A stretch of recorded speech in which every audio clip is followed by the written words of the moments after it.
Well, what about Christian McCaffrey? That's another big difference in this team. They have Christian McCaffrey this year. Okay. He's going to take them to the Super Bowl. What was wrong about this trade with Christian McCaffrey? I'll start by saying everything was wrong about this trade. Mm-hmm. First of all, they gave up 4 draft picks. They essentially gave up next year's draft. The good part of it. The good part of it, yeah. I mean, you can get a kicker, but yeah, you want to get an offensive tackle or a center, you probably need a second-round pick. Yeah, so they gave up way too much for him. That's for starters.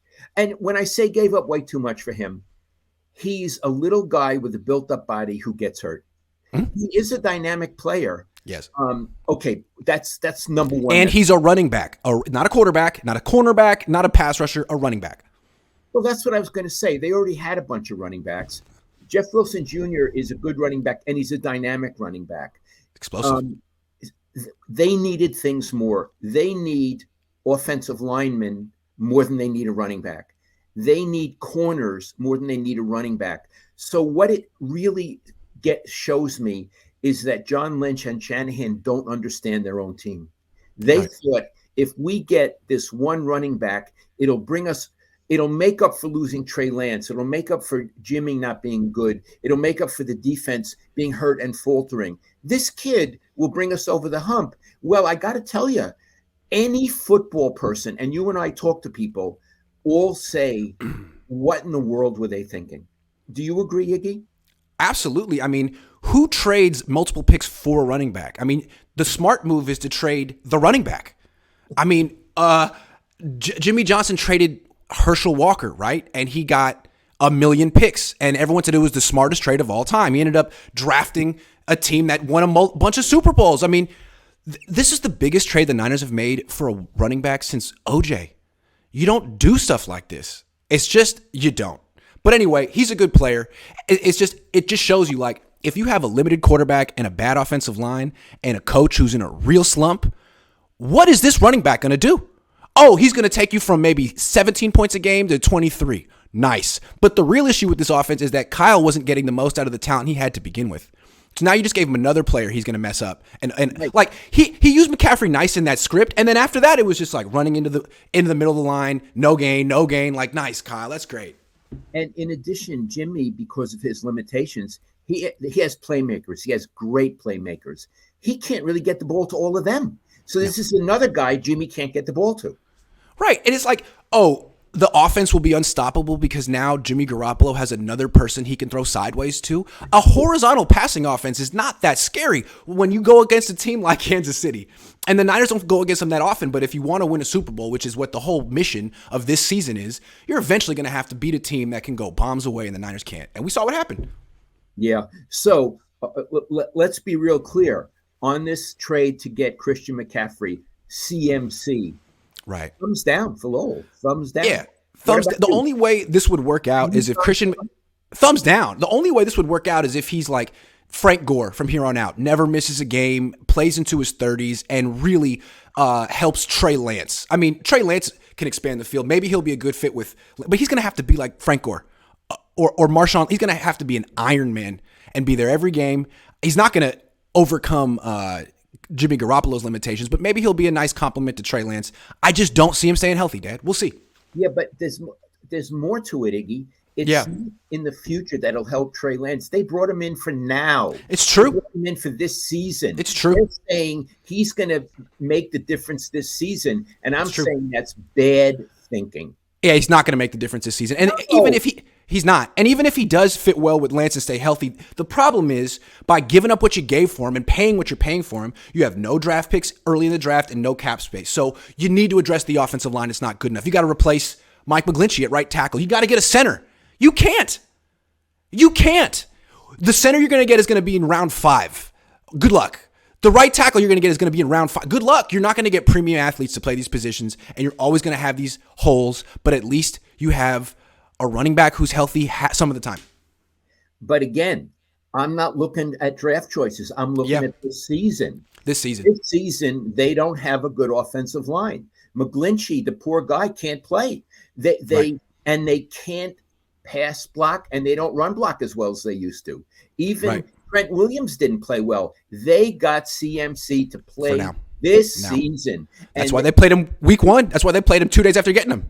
they needed to address the offensive line and cornerback, and they addressed the thing they didn't need. And they even said when they drafted him, they said, we got him because we're so confident in our team. This is like 2019 when we went to the Super Bowl. We got Emmanuel Sanders. They were undefeated when they traded for Emmanuel Sanders, and they gave up a fourth and it was a rental. They didn't give up much for him. We're so confident in this team that we wanted to get this one guy, which essentially is saying we're going to win the Super Bowl now. Yeah. We're going to win the Super Bowl now. This is the piece we need to win the Super Bowl. And then you lose like that. You better win the Super Bowl now, this season. So here's what I would call, and again, I really like John Lynch. I don't know Shanahan. I would call that's a collective, the two of them, a collective self-delusion. They're delusionary. They made this trade because they're living in a delusion that they share. They're not in reality. And they're also desperate. They went all in with a bad hand. Yeah. They went all in with like a pair of threes, thinking, we're going to get another 3 on the river. Like, they really messed up. And so they got to win a Super Bowl. They went all in. They're not going to win a Super Bowl with this team, most likely. What's the consequence? When you go all in and sacrifice so much of your future for right now and you don't even come close to winning the Super Bowl, what's the consequence for that? I guess Jed has to think about it. Right. And what I would say, again, certainly Jed and I don't talk. First of all, I think Jed should have called them in for a meeting already after he saw what happened on Sunday. I believe Jed should have called those two guys in and said, what's your plan? What's your plan? Because you seem to have gotten the wrong position player that we needed. So I want to tell you this. You got this season and you got next season. But if next season goes like this, I'm making a change. I think Eddie would have done it. I think Jed needs to do that. Or if he can't, his father needs to do it. But these people need to be put on notice. Are they on the hot seat? I don't care to answer. It's a cliche. We've done it. I think that needs to be a meeting that should already have happened. You got the rest of this season. You got next season. After that, I'm making no promises to you guys. They missed the playoffs this year. I would love to see what Jed York does. You could bring him back next year, but how would the fan base feel about Kyle Shanahan if they miss the playoffs this year? I guess we may find out. Iggy, one thing about, we're going to have a Kyle section later, so I don't want to get mixed the topics. Yeah. Anyway, it's clear we both don't think very much of this Christian McCaffrey trade. Now, it is nothing against the guy. I'm a Stanford guy, and it does bother me that he didn't play in the Sun Bowl, but that's really not even an indictment of him. It's an indictment of all of college football, the way they work. So let's not get into it. He's okay by me. The trade is ridiculous. Yeah. And again, the biggest issue with this team is not talent on offense. It's the fact that the coaches and the head coach and the players are not on the same page at all. Right? And so if they're going to fix this season, they're going to have to fix that. And what's funny is bringing in McCaffrey almost makes it worse because what Shanahan's saying to his players is you guys aren't good enough. It's your fault. It's not me. It's your fault. And now I'm bringing in someone else. And they're like, all right, well, now we got McCaffrey.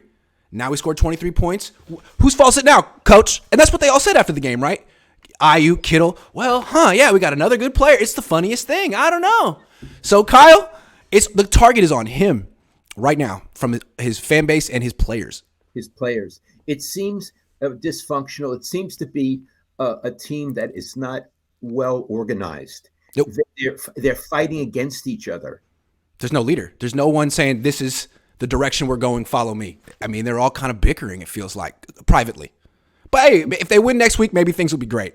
And the Rams always come at the right time. The Rams are horrendous on offense. We all talk about the Niners' bad offense. Rams are worse. So the Niners can win. The three of them, McVay, Shanahan, and the guy LaFleur. They all play together, right? Yeah. All three of them suck. Yeah, they think they share a brain, and the league has caught up to that brain. Yeah, but meanwhile, McDaniel and Saleh are doing well on the East Coast. Very interesting. Maybe those were the guys. Yeah.